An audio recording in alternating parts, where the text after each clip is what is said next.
క్రీస్తు వారి పరిశుద్ధమైన నామంలో ఈ ప్రార్థన అడుగుచున్నాము తండ్రి, ఆమేన్. ప్రియులారా, చేరవచ్చిన మీ అందరికీ క్రీస్తు నామంలో శుభాలు, వందనాలు తెలియజేస్తున్నాను. బైబిల్లో నుండి ఒక మంచి అంశాన్ని ఈరోజు మనం నేర్చుకునే ప్రయత్నం చేద్దాం. దేవుడు మనతో ఉండాలంటే ఎలా ఉండాలి మనిషి అన్నది మనం ఆలోచిద్దాం. దేవుడు సర్వశక్తిమంతుడు. దేవుడు కొన్ని స్వభావాలు కలిగిన వాడు. ఆయన స్వభావాలలో ముఖ్యమైనవి పరిశుద్ధత, పవిత్రత, యథార్థత. ఇవన్నీ దేవుడి యొక్క సహజ గుణాలు, సహజ సిద్ధమైన స్వభావాలు. వాటికి భిన్నంగా ఎవరున్నా వాళ్ళతో దేవుడు ఉండలేడు. దేవుడు ఉండాలి అంటే మనిషితో దేవుడికి మనిషికి కొన్ని క్వాలిటీస్ ఉండాలి. వాటి గురించి స్పష్టంగా బైబిల్లో చాలా సందర్భాలు రాయించాడు. అవన్నీ ఇప్పుడు మనం చూడాలి. ఈరోజు మనిషి తెల్లవారు లేస్తే దేవుడిని నమ్ముతున్నాడు. దేవుడు సర్వశక్తిమంతుడు అని తెలుసు. దేవుడు ఏదైనా చేయగలిగిన వాడు అని తెలుసు. దేవుడికి అసాధ్యమైనది ఏది లేదు అని కూడా తెలుసు. కానీ మనిషి చూడండి, చిన్న చిన్న సమస్యలకు, చిన్న చిన్న కష్టాలకు తల్లడిల్లిపోతూ దేవుడి మీద విశ్వాసాన్ని పోగొట్టుకుంటూ ఉంటాడు. దేవుడిని పొందుకోవటం ఎలాగో తెలియక, దేవుడిని తనతో ఉంచుకోవటం, దేవుడు తనతో ఉండేంత గొప్ప భక్తిని కలిగి ఉండటం ఎలాగో తెలియక, బైబిల్లో దేవుడు రాయించిన సందర్భాలు తెలియక దేవుడిని మనుషులు దూరం చేసుకుంటున్నారు. తద్వారా ఈ జీవితాన్ని చాలా సమస్యల సుడిగుండంగా మార్చుకున్నారు. దేవుడు తోడుగా ఉంటే జీవితం ఆనందంగా ఉంటుంది, సంతోషంగా ఉంటుంది. భూమి మీద మనకి పెద్దగా టెన్షన్స్ ఏమీ ఉండవు దేవుడు మనతో ఉన్నప్పుడు. ఎందుకంటే మనతో ఆయన ఉన్నప్పుడు మనకు కావలసినవన్నీ, మనకు అవసరమైనవన్నీ ఆయన చూసుకుంటూ ఉంటాడు.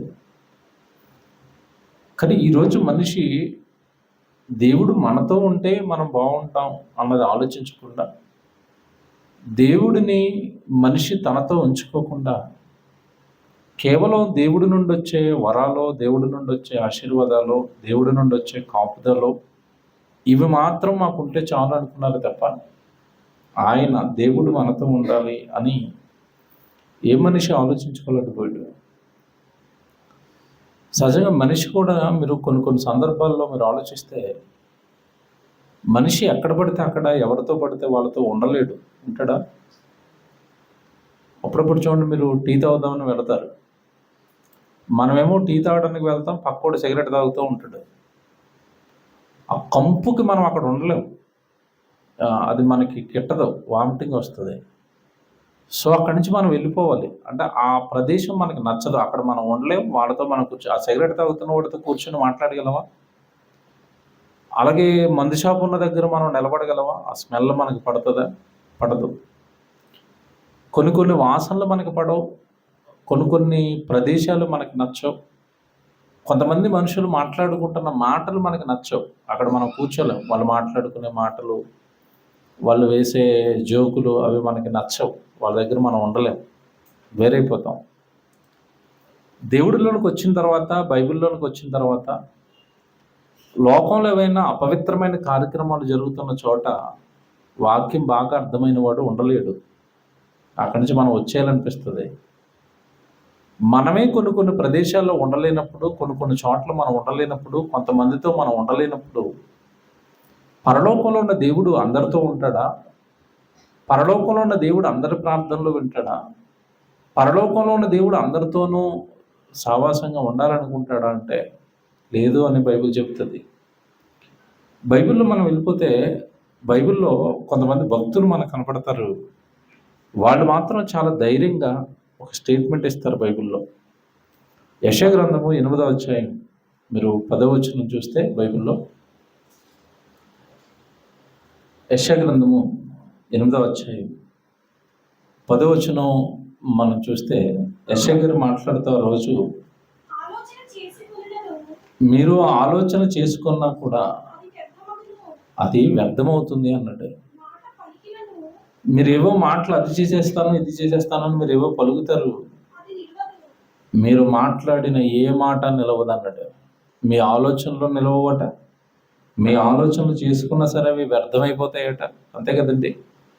దేవుడిని విడిచిపెట్టి దేవుడికి దూరంగా మనిషి 100 ఆలోచిస్తూ ఉంటాడు. ఆలోచిస్తాడా లేదా?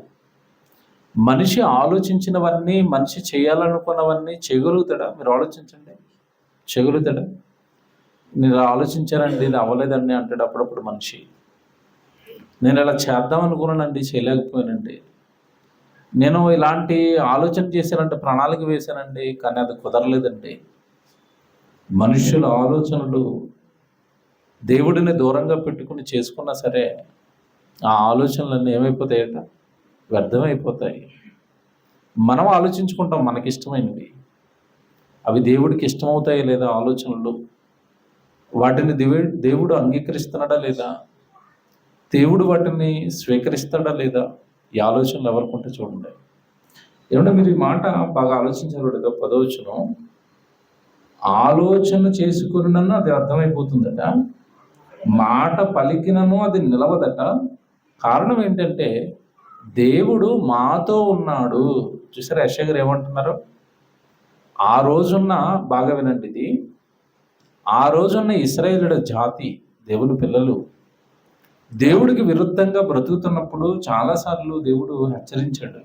మీ జీవితాలను మార్చుకోండి, మీ బ్రతుకులను మార్చుకోండి అని దేవుడు హెచ్చరించిన వినడం వాళ్ళతో, ఇదిగో చివరికి మీరు నేను చెప్పబోయే మాటలు ఏంటంటే మీ మీదకి భయంకరమైన ప్రమాదం రాబోతుంది. దాని నుండి తప్పించుకోవడానికి నన్ను విడిచిపెట్టి మీరు స్వతహాగా ఏవో ఆలోచనలు చేసుకున్న ఆలోచనలు ఏమి వ్యర్థమైపోతాయి. మీరు ఎన్ని మాటలు పలికిన మాటలు కూడా వృధా అయిపోతాయి. కారణం ఏంటంటే ఈ మాట పలుకుతున్న నేను నాకు నేనుగా పలకటం లేదు, దేవుడు నాతో ఉండి పలికిస్తున్నాడు. యెషయా గారు అది చెప్తున్న మాట. దేవుడు మాతో ఉన్నాడు అంటే దేవుడు నాతో ఉండి మాటలు పలికిస్తున్నాడు. కనుక మీరు వినాలి. మీరు సొంత ఆలోచనలు చేసుకోకండి, మీరు సొంత నిర్ణయాలు తీసుకోకండి, సొంతంగా ఏదో చేసేద్దామని మాటలు పలకకండి. వ్యర్థమైపోతాయి. ఆ మాటలు ఏవి నిలబడవు. కారణం ఏంటంటే దేవుడు మిమ్మల్ని విడిచిపెట్టాడు. ఒకప్పుడు మీరు ఆయన పిల్లలు, ఆయనకి ఇష్టమైన పిల్లలు మీరు, ఆయన ఇష్టాన్ని నెరవేర్చిన పిల్లలు మీరు, ఆయన కావాలని కోరుకుని పుట్టించిన పిల్లలు మీరు. కానీ ఆయనకి విరుద్ధంగా మీరు బ్రతుకుతున్నప్పుడు దేవుడు మిమ్మల్ని విడిచిపెట్టాడు. మీ భవిష్యత్తును మాతో చెబుతున్నాడు. కనుక నా మాట వినండి ప్రవక్తగా అని యెషయా గారు ఆ రోజున్న సమాజాన్ని హెచ్చరిస్తూ పలికిన మాట ఇది. ఇది ఇక్కడ ఎంత బాగుంది చూసారు ఈ మాట. చివరిలో ఆయన పలుకుతున్న మాట, దేవుడు మాతో ఉన్నాడు, దేవుడు మాతో ఉన్నాడు. చూసారా మాట, దేవుడు మాతో ఉన్నాడు. ఇదేమి చిన్న మాట కాదు, ఇది మనసులో పెట్టుకోండి మీరు. దేవుడు మాతో ఉన్నాడు అన్న మాట చిన్నది కాదు. ఎందుకంటే మనం ఆయా సందర్భాలలో చాలామంది భక్తులతో దేవుడు నేను మీతో ఉంటాను అంటే వాళ్ళకి భయం వేస్తూ ఉంటుంది. కొన్ని సందర్భాల్లో కొంతమంది భక్తులు అయితే అసలు నమ్మరు. నువ్వేంటి మాతో ఉండటం ఏంటి, మాదొక చిన్న గోత్రం, అది నేను చాలా పేదవాడిని, నేను అసలు ఎన్నిక లేని వాడిని, నేనే పాటి నువ్వు నా దగ్గరికి రావటం ఏంటి, నువ్వు నాతో ఉండటం ఏంటి, నీ పని నాతో జరిగించుకోవటం ఏంటి, నీ సేవకుడిగా నన్ను నిలబెట్టడం ఏంటి, ఇదంతా నేను నమ్మని తండ్రి అని నమ్మని వాళ్ళు కూడా బైబిల్లో కనపడతారు మనకి. ఇదంతా మీకు ఎందుకు చెప్తున్నాను అంటే, మనిషి ఎలాగైతే ఎవరితో పడితే వాళ్ళతో ఉండలేడో, మనిషి ఎలాగైతే ఎక్కడ పడితే అక్కడ ఉండలేడో, పరలోకంలో ఉన్న దేవుడు కూడా ఆయన స్వభావానికి విరుద్ధంగా ఉన్న వాళ్ళతో ఉండలేకపోతున్నాడు. ఆయన ఆలోచనలకు విరుద్ధంగా ఉన్న వాళ్ళతో ఉండలేకపోతున్నాడు. పవిత్రత, పరిశుద్ధత, నిజాయితీ, నీతి, ఇవేవైతే ఆయన స్వతహాగా ఆయనకు ఉన్న స్వభావాలో వాటికి విరుద్ధంగా ఉన్న వాళ్ళతో దేవుడు ఉండలేకపోతున్నాడు. ఇది మనసులో పెట్టుకోండి. ఇది దేవుడు మాతో ఉన్నాడు అన్నట. ఇదే మాట మరొక భక్తుడితో మాట్లాడతాడు. ఇదే మాట నేను మాతో దేవుడు ఉన్నాడు అని ఇక్కడ యెషయా గారు చెప్తుంటే, ఒక భక్తుడితో దేవుడు అంటాడు, నేను నీకు తోడుగా ఉంటాను, నేను నీతో ఉంటాను అంటాడు. ఎవరితో అన్నాడు ఈ మాట అంటే యెహోషువతో అంటాడు. మోషే గారు నాయకత్వం ముగిసిపోయిన తర్వాత, మోషే గారు ఇశ్రాయేల్ సమాజాన్ని అంతా నడిపించిన తర్వాత, బాగా వినండి, ఇశ్రాయేల్ సమాజం అంతటికి మోషే గారి తర్వాత నాయకుడిగా సేవకుడిగా నిలబెట్టింది ఎవరిని అంటే యెహోషువని నిలబెట్టాడు. ఆ నిలబెడుతున్న టైంలో యెహోషువకి ధైర్యం చెప్తే ఒక మాట పలుకుతాడు. యెహోషువ గ్రంథానికి మీరు వస్తే ఈ మాట ఎంత అర్థంగా ఉంటుందో, అలాగే నేను నీకు తోడుగా ఉండాలి, నేను నీతో ఉండాలి అంటే నువ్వు ఎలా ఉండాలో చెప్తానని ఒక మాట చెప్తాడు యెహోషువతో. మొదటి అధ్యాయం 5వ వచనానికి మనం వస్తే, యెహోషువ గ్రంథం మొదటి అధ్యాయం 5వ వచనం, నీవు బ్రతుకు దినములన్నిటను ఏ మనుషుడు నీ ఎదుట నిలవలేక ఉండును అన్నాడు. యెహోషువతో పలుకుతున్నాడు ఇది. నువ్వు ఎన్ని దినాలైతే బ్రతుకుతావో యెహోషువ, నువ్వు బ్రతికే దినాలన్నీ కూడా ఏ మనుషుడు నీ ఎదుట నిలవలేడు. ఎందుకంటే అది యుద్ధాలు జరుగుతున్న కాలం, అది రాజ్యాలు, యుద్ధాలు, సైన్యము, ఈ యుద్ధాలు జరుగుతున్న కాలంలో నీ ఎదుట ఏ మనుషుడిని నిలవనివ్వను, ప్రతి యుద్ధంలోనూ నీకు విజయాన్ని ఇస్తాను అని చెప్పి, నేను మోషేకు తోడై ఉండినట్లు, అదండి, నేను మోషేతో ఉన్నాను ఒకప్పుడు, నీతో ఉంటాను. నేను మోషేతో ఉన్నాను ఒకప్పుడు, ఇప్పుడు నీతో ఉంటాను. ఏమన్నా ఇక్కడ ఆగాలి, బాగా ఆలోచించాలి. నేను మోషేకు తోడై ఉండినట్లు, నేను మోషేకు తోడై ఉండినట్లు అంటే నేను ఒకప్పుడు మోషేతో ఉన్నాను, నేను మోషేతో ఉన్నట్టుగానే నేను నీతో ఉంటాను, మోషేకు తోడుగా ఉన్నాను అన్నట్టు. ఒక మాట అడుగుతాను నేను ఇక్కడ, మోషేకు తోడుగా దేవుడు ఉన్నాడు అన్నది మనకి ఎలా తెలిసింది, లేదా ఆ రోజున్న సమాజానికి ఎలా తెలిసింది, ఇశ్రాయేలు ప్రజలందరికీ అంటే, భయంకరమైన గడ్డు పరిస్థితులు ఒక వ్యక్తి జీవితంలో ఎదురుపడినప్పుడు ఆ భయానకమైన పరిస్థితులను సైతము ఆ మనిషి ఎదిరించగలుగుతున్నాడు అంటే అది మానవ శక్తి కాదు, అతని వెనకాల ఎవరున్నారు అంటే దేవుడు ఉన్నాడు. మోషేకు దేవుడు తోడై ఉన్నాడు అనడానికి ఏంటి ఉదాహరణలు, ఏంటి ఎగ్జాంపుల్స్ అంటే, ఆయన సేవలోనికి వచ్చిన నాటి నుండి, ఐగుప్తు దేశంలో వాళ్ళను విడిపించిన నాటి నుండి, అరణ్య ప్రాంతంలో వాళ్ళందరినీ నడిపిస్తున్నప్పుడు మోషే గారి జీవితాన్ని ఒకసారి మీరు ఆలోచించండి. ఎంతటి భయానకమైన పరిస్థితులు ఆయన జీవితంలో ఎదుర్కొన్నాడు. కానీ ప్రతి దాంట్లోనూ దేవుడు తోడుగా ఉండి ఆయన గెలిపించాడా? ఒక సందర్భాన్ని మీకు జ్ఞాపకం చేస్తాను. అంటే మోషేకు దేవుడు ఎలా తోడుగా ఉన్నాడో, అంటే ఎంత మోషేను దేవుడు గణపరిచాడో. ఒక సందర్భం నిర్గమకాండానికి వెళితే 14వ అధ్యాయంలో భయంకరమైన పరిస్థితి ఇశ్రాయేలు జాతి మొత్తానికి ఏర్పడింది. ఏంట పరిస్థితి అంటే, ఐగుప్తులో నుండి వీళ్ళు బయలుదేరిపోయిన తర్వాత అరణ్య ప్రాంతంలో ప్రయాణం అయిపోయి వెళ్ళిపోతున్నప్పుడు, అలా ప్రయాణం చేస్తూ వెనకాల ఫరో సైన్యం తరుగుతుంది. ఐగుప్తులు తరుగుతున్నారు. అలా తరుగుతున్నప్పుడు ఇశ్రాయేల్ అందరూ పారిపోతున్నారు, పరిగెడుతున్నారు, వెళుతున్నారు. అలా వెళుతున్న క్రమంలో ఇశ్రాయేల్ అందరికీ కూడా ముందు ఎర్ర సముద్రం అడ్డొచ్చింది. తెలుసు కదా మీకు ఈ సందర్భం. ఎర్ర సముద్రం అడ్డొచ్చింది. వెనక తిరిగి చూస్తే ఫరో సైన్యం, ఐగుప్తులందరూ తరుముతున్నారు. అలా తరుముతున్నప్పుడు నిజంగా ఇక్కడ ఒక సంఘటన మనకు కనబడుతుందండి బైబిల్లో. అంటే ఒక సంఘటన, ఎంతటి భయానకమైన సంఘటన అంటే మోషేకి అది. ఆయన నడిపిస్తున్నది ఒకరిని కాదు, ఇద్దరిని కాదు, లక్షల మందిని నడిపిస్తున్నాడు దేవుడి తోడుతో. ఈ లక్షల మంది ఒకేసారి ప్రమాదం రాగానే, వాళ్ళ జీవితంలో ఒక పెద్ద కష్టం రాగానే, అప్పటి వరకు మోషే సేవకుడు అన్న వాళ్ళే, అప్పటి వరకు మోషే మాట విన్న వాళ్ళే, ఎప్పుడైతే ముందు ఎర్ర సముద్రం అడ్డు వచ్చిందో, వెనకాల ఫరో సైన్యం ఎప్పుడైతే తరుగుతుందో, ఇమీడియట్గా మోషే మీద తిరగబడిపోయారు లక్షల మంది. కొన్ని లక్షల మంది మోషేను నిందిస్తున్నారు. నువ్వు మమ్మల్ని చంపేయడానికి తీసుకొచ్చావు అంటున్నారు. చాలా పెద్ద అభాండం మోషే గారి మీద మోపారు ఆ రోజున్న ఇశ్రాయేలు. నిజంగానండి, అలాంటి సందర్భాలు మన జీవితంలో ఎదురైతే మనం కృంగిపోతాం. కారణం ఏంటంటే మోషే పాపం అక్కడ ఐగుప్తు అధికారాన్ని వదులుకొని, రాజయ్యే హక్కును వదులుకొని, ఆ ధనాన్ని వదులుకొని, ఆ ఐగుప్తు దేశానికి సంబంధించిన సకల సౌకర్యాలు, సుఖాలు, ఆస్తులు, ఆనందం, అధికారం ఇవన్నీ వద్దనుకుని ఇశ్రాయేలు ప్రజల్ని నడిపిస్తే చాలు, వీళ్ళని పాలుతేనెలు ప్రవహించు దేశానికి నడిపించాలి అని తన జీవితాన్ని పణంగా పెట్టి తనకున్నవన్నీ త్యాగం చేసి సేవలో నిలబెడితే చివరికి మనుషులు ఆయన గురించి మటుకున్న మాట్లాడి తెలుసండి. ఆయన మీద ఎలాంటి నింద మోపారో ఒక మాట చూపిస్తాను. 14వ అధ్యాయానికి రండి. నిర్గమకాండం 14వ అధ్యాయానికి రండి. 14వ అధ్యాయంలో 11వ వచనం చూద్దాం ఒకసారి. 14వ అధ్యాయం 11వ వచనం. అంతటా వారు మోషేతో, ఐగుప్తులో సమాధులు లేవని ఈ అరణ్యములో చచ్చుటకు మమ్మును రప్పించితివా. చూసారా వాళ్ళు ఎలా మాట్లాడారు?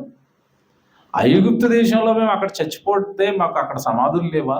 మేము అక్కడ చనిపోయే వాళ్ళం కదా. నువ్వెందుకు మమ్మల్ని విడిపించి అరణ్య ప్రాంతంలో నడిపిస్తూ మమ్మల్ని చంపేయడానికి తీసుకొచ్చావా అంటున్నారు వాళ్ళు. ఇది ఎంత పెద్ద నేరారోపణ మీరు ఆలోచించండి.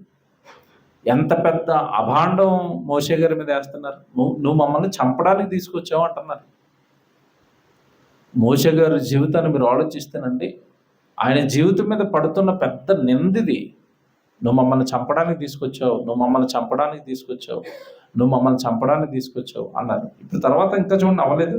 నువ్వు మమ్మను చచ్చుటకు మమ్మల్ని రప్పించిదివా, మమ్మల్ని ఐగుప్తు దేశంలో నుండి బయటికి రప్పించి మమ్మల్ని ఇట్లు చేయనేలా ఇలాగెందుకు చేశావు? మమ్మల్ని ఎందుకు ఇలా నడి రోడ్లో విడిచిపెట్టావు? ముందేమో సముద్రం, వెనకాలేమో సైన్యం. మాకు ఇలా ఎందుకు చేసావు? నువ్వు మాకెందుకు ఇలా చేసావు? ఏమంటే నిజంగా వీళ్ళ మేలు కోరి, వీళ్ళ బాగు కోరి ఐగుప్తులో వీళ్ళ బానిసత్వంలో ఉంటే చూడలేక కదండి వీళ్ళందరినీ విడిపించాడు. ఆ బానిసత్వం నుండి విడిపిస్తే, దేవుడి వాక్యాన్ని ఇస్తే చక్కగా వీళ్ళందరినీ దేవుళ్ళలో నడిపిస్తుంటే మమ్మల్ని ఎందుకు ఇలా చేశావు? మమ్మల్ని ఎందుకు ఇలా చేశావు? ఇంకా చూడండి, అవ్వలేదు. మమ్మల్ని ఎందుకు ఇలా చేసేటివి? మా జోలికి రావద్దు, ఐగుప్తులకు దాసుల మగుదమని ఐగుప్తులో నేను చెప్పిన మాట ఇదే కదా. మేము ఈ అరణ్యమునందు చచ్చుట కంటే ఐగుప్తీయులకు దాసుల మగుటయ్యే మేలని చెప్పారు. సరే, వాళ్ళు వెనకాల తరుగుతున్నారు కదా, వెళ్ళి వాళ్ళ శరణు కోరేస్తాం, వాళ్ళ కాళ్ళ మీద విడిపోతాం. బాబు మెల్లా మేము బానిసత్వంలోకి వచ్చేస్తామని తిరిగి వెనక్కి వెళ్ళిపోతాం. మేము చచ్చిపోవటం కంటే ఐగుప్తు దేశానికి మేము దాసులు అవటమే మేలు. ఈ మాటలన్నీ ఆలోచిస్తుంటే అంత కష్టపడి అన్ని సంవత్సరాలు అరణ్యంలో నడిపించిన మోషేకు తన మనస్సుకు ఇది ఎంత గాయంగా ఉంటుంది, ఇది ఎంత వేదనగా ఉంటుంది మీరు ఆలోచించండి. ఎప్పుడైనా మనం ఎవరికైనా మేలు చేద్దామని అనుకున్నప్పుడు, మనం ఎవరికైనా మేలు చేసినప్పుడు ఆ మేలును అనుభవిస్తున్న వాళ్ళు అది మేలును తెలియక మన మీద తిరగబడుతుంటే, మనల్ని దూషిస్తుంటే, మనల్ని మాట్లాడుతుంటే అది మనసుకి ఎంత ఇబ్బందిగా ఉంటుంది, మనసుకి ఎంత కష్టంగా ఉంటుంది. ఒకసారి ఆలోచించండి. మోషే గారు ఈ స్థితిలోకి వచ్చేసిన తర్వాత అంటే చాలా ఏడ్చాడు, చాలా బాధపడ్డాడు, చాలా వేదన చెందాడు. నేను ఎందుకు చెప్తున్నాను ఇవన్నీ అంటే, ఇలాంటి సిచ్యువేషన్స్ని, ఇలాంటి సందర్భాలను మనకున్న తెలివితోనో, మనకున్న ఆలోచనతోనో, మనకున్న బలంతోనో మనం పరిష్కరించుకోలేము. ఇప్పుడు ఇక్కడ ఉన్న సమస్యను మనిషి పరిష్కరించగలరా మీరు చెప్పండి? వెనకాల సైన్యం, ఆ సైన్యంతో యుద్ధం చేసే అంత శక్తి వీళ్ళకి లేదు. పోనీ పారిపోదామంటే పారిపోవడానికి ముందేముంది? సముద్రం. సముద్రం దాటాలి అంటే ఓడలో, పడవలో, సముద్రంలో ప్రయాణం చేసే వాహనాలు ఏమైనా కావాలి. అవి ఏమైనా వీళ్ళ దగ్గర అందుబాటులో ఉన్నాయా? ఏమీ లేవు. సముద్రంలోకి దిగితే చచ్చిపోతారు, వెనక్కి వెళితే యుద్ధంలో వాళ్ళు చంపేస్తారు. ఇలాంటి భయంకరమైన సంఘటనలు మన జీవితంలో ఎదురవుతున్నప్పుడు దేవుడు తోడుగా ఉంటే, దేవుడు సహాయం చేస్తే, దేవుడు కృప చూపిస్తే ఇలాంటి భయానకమైన సంఘటనలలో నుండి కూడా మనిషి బయటికి ఎలా రాగలుగుతాడో, నేను మోషేకు తోడై ఉన్నాను అన్నది ఆ రోజున సర్వ సమాజానికి ఎలా చూపించాడో ఈ సందర్భం ఒక బెస్ట్ ఎగ్జాంపుల్ అండి. వాళ్ళందరూ మొరపెడుతూ ఉంటారు, ఏడుస్తూ ఉంటారు, బాధపడిపోతూ ఉంటారు. నిజంగా దేవుడు మోషేతో ఒక మాట అంటాడు. 15వ వచనానికి వెళ్తే 15వ వచనంలో, అంతటి యెహోవా మోషేతో 15వ వచనం చూడండి. అంతటి యెహోవా మోషేతో నీవేళ నాకు మొరపెట్టుచున్నావు. ఎందుకు మోషే నాకు వాళ్ళు ఏడుస్తుంటే నువ్వెందుకు బాధపడుతున్నావు? నువ్వు నాకు ఎందుకు ప్రార్థన చేస్తున్నావు? ఇంత చిన్నదానికి నువ్వు ఎందుకు టెన్షన్ పడుతున్నావు? వాళ్ళు ఏదో టెన్షన్ పెడుతుంటే చూసారా, అందరూ అల్లాడిపోతుంటే ఈయన సింపుల్ డైలాగ్ వేసాడు. ఎందుకు మొరపెడుతున్నారు మీరు? ఎందుకు భయపడిపోతున్నారు సముద్రం చూసి? చూసారా, అలాగే ఉంది చూసారా డైలాగు. నీవు నాకెందుకు మొరపెడుతున్నావు? ఆ చిన్నదానికి వాళ్ళు ఏదో బాధపడిపోతుంటే నువ్వెందుకు మోషే నాకు మొరపెడుతున్నావు? నువ్వు కూడా ఏం చేయాలో తెలుసా? నువ్వు నాకెలా మొరపెడుతున్నావు? సాగిపోండి, సాగిపోవుడు అని ఇశ్రాయేలుతో చెప్పుము. నీ కర్రను ఎత్తి ఆ సముద్రం వైపు నీ చెయ్యి చాపి దానిని పాయలుగా చేయుము. అప్పుడు ఇశ్రాయేలు సముద్రము మధ్యను ఆరిన నేలను నడిచిపోవుదురు. దీ చిన్నదానికి ఎందుకు మోసే టెన్షన్ పడుతున్నావు? నువ్వు కర్రెత్తు, ఎందుకు బాధపడుతున్నావు? కర్రెత్తు అంతే, నువ్వు కర్రెత్తు అన్నాడు. ఆ కర్రెత్తగానే సముద్రం చీలిపోతుంది, ఆరిన నేల ఏర్పడుతుంది, అందులో ఇశ్రాయేలు అందరూ నడిచి వెళ్ళిపోతారు. ఏమంటే మీకు మాట్లాడుతాను, ఇది మానవ శక్తితో ఈ సమస్యను పరిష్కరించడం వీలు పడుతుందా? మీరు ఆలోచించండి. అదే చెప్తున్నాడు యెహోషువతో, ఏమని? నేను మోషేకు తోడై ఉన్నట్టు నీకు కూడా నేను తోడై ఉంటాను. ఒకసారి మోషేని జ్ఞాపకం చేసుకో యెహోషువ, ఒక్కసారి మోషేని జ్ఞాపకం చేసుకో, మోషేకు చేసినవి జ్ఞాపకం చేసుకో. నేను మోషేకు సహాయం చేసినవి, మోషేకు తోడుగా ఉన్న సందర్భాలు జ్ఞాపకం చేసుకో. ఎవడో మాట్లాడుతాను, మోషేకు సహాయం చేసిన దేవుడు మనకి సహాయం చేస్తాడా లేదా? చేస్తాడు. యెహోషువకు తోడుగా ఉన్న దేవుడు మనకు తోడుగా ఉంటాడా లేదా? ఉంటాడు. కానీ వాళ్ళకున్న కమిట్మెంట్ దేవుడి మీద మనకుందా? అది కదా ప్రశ్న. మోషేకున్న కమిట్మెంట్ దేవుని ఎడల, యెహోషువకున్న కమిట్మెంట్ దేవుని ఎడల మనకుంటే వాళ్ళకి తోడుగా ఉండి ఈ భూమి మీద ఎంతటి భయానకమైన సంఘటనలు ఎదురవుతున్నా వాటన్నిటినీ కూడా వాళ్ళు దైవశక్తితో ఏమంటే నిజంగా జయించగలిగారు. ఈ సందర్భాన్ని చదువుతున్నప్పుడు అండి చాలామందిలో ఒక అపోహ ఉంటుంది. సముద్రం ఏంటండి చీలిపోవటం ఏంటి? సముద్రం చీలిపోతుందా? సముద్రం ఏమంటే 2 పాయలుగా మారిపోతుందా? మధ్యలో ఆరిన నేల ఏర్పడుతుందా? ఇది సాధ్యమా అంటే, దేవుడు ఎప్పుడు కూడానండి ఏదో మంత్రాలతో చింతకాయలు రాలినట్టుగా చేయడు. దేవుడు ఏ కార్యం చేసినా దాని వెనకాల సైంటిఫిక్గా సైన్స్తో ప్రూవ్ చేస్తూ ఈ కార్యాన్ని చేయగలమా లేదా అన్నది నిరూపిస్తాడు. సముద్రాన్ని ఎలా చీల్చాడో తెలుసండి. అక్కడ ఏదో దేవుడు మంత్రం వేస్తే చీలిపోలేదు. అది భూమి మీద ఈ విశ్వంలో ఫిజిక్స్, కెమిస్ట్రీ ఇవన్నీ ఉంటాయి. వాటిని కరెక్ట్గా మనకు అవగాహనకు తెచ్చుకోగలిగితే ఈ సృష్టిలో మనిషి అద్భుతాలు చేయగలుగుతాడు. ఈ సృష్టిని కలిగించిన సృష్టికర్త కనుక సముద్రాన్ని చీల్చడానికి ఆయనేమో మంత్రమో తంత్రమో ఉపయోగించలేదు. సముద్రాన్ని ఎలా చీల్చారు తెలుసా? మీరు అలా కిందకి చదువుకుంటూ వస్తే బైబుల్ అండి నిజంగా దైవ గ్రంథము. కరెక్ట్గా మనిషి చెబుతున్న ఫిజిక్స్ ఏవైతే ఉంటుందో, కెమిస్ట్రీ ఏదైతే ఉంటుందో అవన్నీ బైబిల్లో ఉంటాయి అనడానికి ఇవి ఎవిడెన్స్లు అనమాట. సముద్రాన్ని ఎలా చీల్చాడు ఆయన? మీరు 21వ వచనం చూస్తే, 21వ వచనం, మోషే సముద్రం వైపు తన చెయ్యి చాపగా యెహోవా ఆ రాత్రి అంతయు బలమైన తూర్పు గాలి చేత సముద్రమును తొలగించి. సముద్రాన్ని ఎలా తొలగించాడు? బలమైన తూర్పు గాలి. ఏమంటే గాలికి నీళ్లు చెదిరిపోతాయా? చెదిరిపోతాయా? ఇది ప్రాక్టికల్గా మీరు ఇంట్లో చేయొచ్చు. ఎలా చేస్తారు తెలుసా? ఒక పెద్ద తొట్టులో నీళ్లు పెట్టండి, ఓకేనా? తొట్టులో నీళ్లు పెట్టి నిండుగా తొట్టి నిండా నీళ్లు పెట్టండి. మీకు ఇప్పట్లో ఒక వస్తువు వస్తుంది, దాన్ని బ్లోయర్ అంటారు. ఇలాగా దాన్ని ఆన్ చేస్తే ఎదరున్న చెత్త అంతా వెళ్ళిపోతూ ఉంటుంది, దాంట్లోంచి గాలి వస్తూ ఉంటుంది. బ్లోయర్ అంటారు తెలుసా? బ్లోయర్. కొంతమంది జుట్టు ఆరబెట్టుకోవడానికి కూడా స్త్రీలు వాడుతూ ఉంటారు దాన్ని, హెయిర్ డ్రైయర్ ఏదో అంటారు. దాని నుండి కూడా ఏమొస్తుంది చెప్పండి?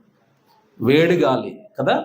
ఇప్పుడు హెయిర్ డ్రైయర్ నుండి వచ్చే గాలి కానీ, బ్లోయర్ నుండి వచ్చే గాలి కానీ, ఒక డ్రమ్ము నిండా నీళ్లు పెట్టి ఆ డ్రమ్ము దగ్గర ఈ బ్లోయర్ పెట్టండి, గాలి పెట్టండి, నీళ్ళు ఏమైపోతాయి చెప్పండి? ఇలా పాయలు అయిపోతాయి. విడిపోతాయా? విడిపోతాయి. నువ్వు బ్లోయర్తో డ్రమ్ములో ఉన్న నీళ్ళు విడగొడితే ఆయన బలమైన గాలి చేత సముద్రంలో ఉన్న నీళ్ళు విడగొట్టలేడు. మీకు అర్థమవుతుందా? సో బైబిల్ అనేవి పక్క, ఎందుకంటే ఈ మధ్యకాలంలో మతోన్మాదులు పెరిగిపోయి ఏమంటే సముద్రం చీల్చేసారటండి, దేవుడు ఎలా చీలిపోతానంటే ఇటు తెంగరోడు కదా, ఒక చదువు ఉండదు, ఫిజిక్స్ తెలీదు, సృష్టి ఎలా పనిచేస్తుందో తెలీదు, వేలు ముద్రల బ్యాచ్ అంతా మతోన్మాదులు అయిపోయారు, ఇంకా ఎలా జరిగిపోతాయని అంటాడు. అలాంటి వాళ్ళు ఉంటారని దేవుడు అసలు ఎలా చేయించాడో కూడా రాయించాడు. ఆయనకి పనేంటి చెప్పండి? ఆ సముద్రాన్ని చీల్చానని రాయించవచ్చు బైబిల్లో, కానీ ఎలా చీల్చాడో కూడా రాస్తున్నాడు. ఎందుకు? ఇలాంటి వాళ్ళు వస్తారు కదా, ఎలా చీలిపోద్దా అంటే సముద్రం అంటారు కదా, అలాంటి వాళ్ళ కోసం ఆ సముద్రాన్ని బలమైన గాలి చేత దాన్ని ఏం చేశాడట, చీల్చాడు. చీల్చి ఏమంటే నిజంగా గాలికి ఏదైనా ఆరిపోద్దా? వర్షాకాలం బట్టలు ఎలా ఆరుతాయి చెప్పండి? వర్షాకాలం బట్టలు ఎండకు ఆరుతాయా, గాలికి ఆరుతాయా? గాలికి నీళ్లు ఆరిపోయినాయా? బట్టలో ఉన్న నీళ్లు ఆరిపోతే గట్టిగా వేస్తే భూమి ఆరిపోదా?